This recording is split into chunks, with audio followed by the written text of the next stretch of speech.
Just to be sure, there's a spoiler. The Last of Us Season 2's finale episode has been met with divisive responses, and there's a lot to break down. HBO's adaptation of the beloved video game franchise got off to a strong start with Season 1, though, as anticipated by many video game players, it's had a more difficult time earning appeal with its sophomore run.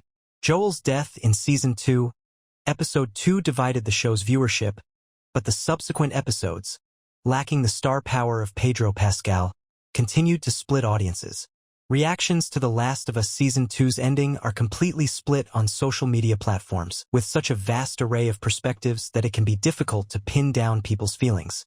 The episode currently holds a 6.6/10 score on IMDb, a dramatic drop-off compared to Season 1's 9/10 finale. This continues a season-wide struggle, as Season 2 has a 39% Rotten Tomatoes score from audiences. There are several topics of debate to explore, from video game changes to the legacy of The Last of Us Part 2. Welcome to Movie Spy.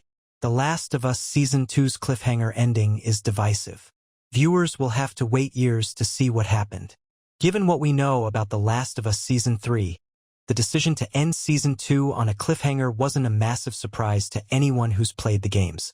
The confrontation between Abby and Ellie is a major breaking point for the video game story, and it has a similarly jarring effect, keeping the audience waiting to discover Ellie's fate at a later time. However, the difference between the show and the games is that, while a gamer can continue progressing instantly, TV fans must now wait roughly 2 years to learn what happens. Great TV shows like Lost have ended seasons on cliffhangers before, but it was one thing to do this when the turnaround for a new season was only a few months. When audiences are expected to wait around 2 years between seasons, the frustration grows with an ending like this. Since Season 2's ending indicates that we'll be watching Season 3 from Abby's perspective before making it back to this moment, it will not only be the time waiting between seasons, but potentially several episodes before TV fans can discover what happened to Ellie. The Last of Us Season 2 finale made divisive changes to the game. The constant game story changes are frustrating to audiences.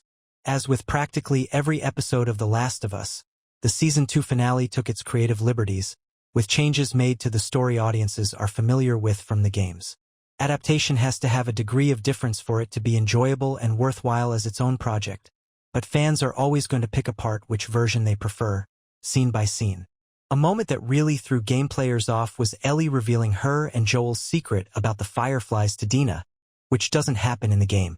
With every source material change comes the question of why. Dina already experiences hardships in the game due to her pregnancy and the leg injury, so having an additional emotional divide between her and Ellie seems unnecessary to some viewers. Another change was the choice to have Ellie get caught and hanged from a rope when she ventured over to the Seraphite Island, a moment that belongs to Abby in the games. The Last of Us Season 2 was always likely to be divisive. The Last of Us Part 2 is a divisive video game.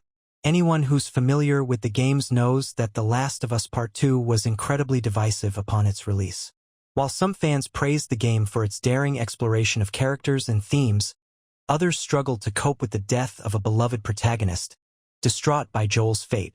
To bring divisive source material to the screen, especially when making changes and adjustments as they see fit, is bound to cause a stir from both players who loved and hated the game.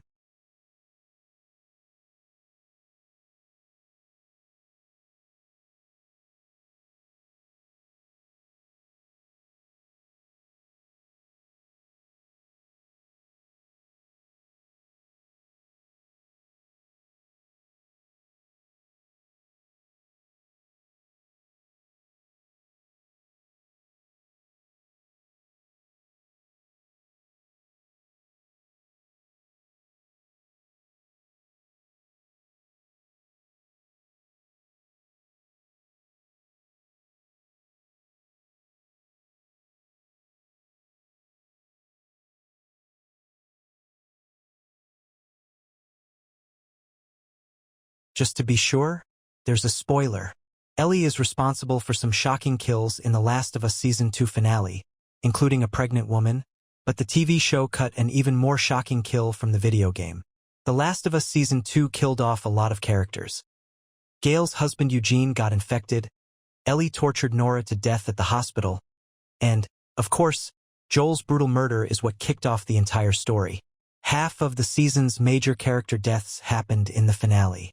Abby shot Jesse in the theater during the final confrontation, and Ellie killed two of Abby's best friends. At the end of The Last of Us Season 2, after abandoning Jesse, Ellie infiltrates the aquarium, where Nora told her Abby was hiding. Abby isn't there, but her friends Owen and Mel are. While Ellie attempts to use Joel's interrogation technique to get Abby's location out of them, a firefight breaks out. Owen's shots miraculously miss Ellie, but she manages to hit both of them. Owen drops dead instantly, while Mel spends her final moments begging Ellie to save her unborn baby. This is a really dark sequence, but it could have been even darker if it had followed the game. Welcome to Movie Spy. The Last of Us Season 2 finale skipped the video game moment where Ellie kills Abby's dog Alice. Ellie is attacked by Alice while she's sneaking through the aquarium. In The Last of Us Part 2 video game, when Ellie is sneaking into the aquarium, she crawls through an air vent.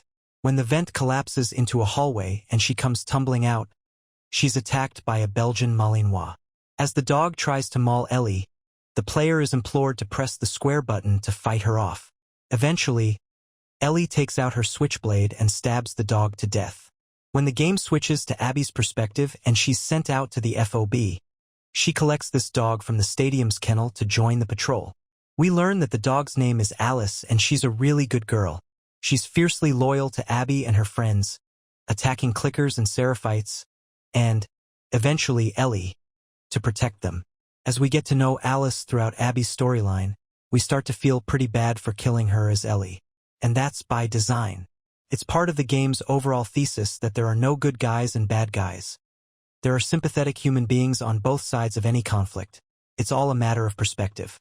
How The Last of Us Part 2 game divided gamers with Alice's death. It's the only dog that players have to kill. Alice's death proved to be one of the most controversial moments in the game, because players can't avoid it. In almost every encounter with the wolves, Ellie has to contend with their pesky attack dogs following her scent. But if you're good at stealth, you can sneak through these encounters without having to do harm to a dog. If you're not so good at stealth, then the dogs will spot you and you'll have to start shooting them. By the time the player is attacked by Alice, they might have killed dozens of dogs, or they might not have killed any. Alice is the only dog that the game forces the player to kill. All the other dog kills are optional, you can stealth around them, but if you don't kill Alice, she kills Ellie and the plot won't progress. Some players did not enjoy being forced to stab a dog. They'll happily slaughter dozens upon dozens of humans. But killing a dog is different. Why The Last of Us Season 2 cut Alice's death. The creators didn't want to torture the audience. Creators Craig Mazin and Neil Druckmann had a good reason to skip the Alice scene. Screen Rant was at a press conference recently, where Mazin joked that you only get one dog-murdering episode a lifetime. He killed off a lot of irradiated dogs in his Chernobyl series, so putting Alice in The Last of Us might have turned him into the dog-killing showrunner. He explained that don't kill a dog is a cardinal rule in Hollywood. Anchorman brought Baxter back to life after being kicked off a bridge to appease test audiences. Thanks for watching.